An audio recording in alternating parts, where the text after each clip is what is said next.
Mesela eldi kıynak koygan joksuңар ушуну. Кече талашта жүрдүк, сизге кайрылдым, элдин баары ыйлап жүрүп, жүгүрүп жүрөт подъездде.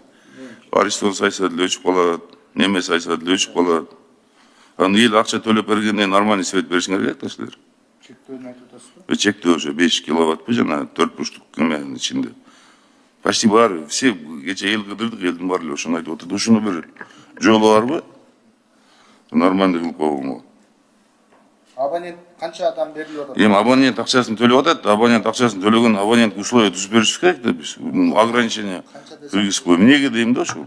Марат Молдонович, бул эме боюнча мындай да жанагы сиз туура айтып атасыз. Эгерде бизде жана мисалы үчүн ошол ас күйө счетчик менен управлять эткенге мүмкүнчүлүк болуп атат да. Себебин айтайын.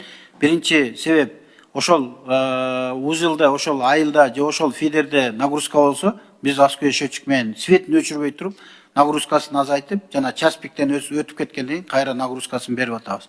Муну кылбасак, подстанция линия өрттөнүп кетет. Аны жакшы билесиздер. Анда моундай каражаттарды таап туруп подстанцияларды көбөйтүш керек да.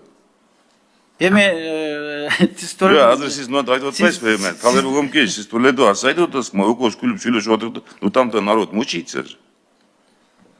Мына бир Аристон, бир или же болбосо силердин жана 5 киловаттыңар жерде талашта жок. Значит, ылдый. Мен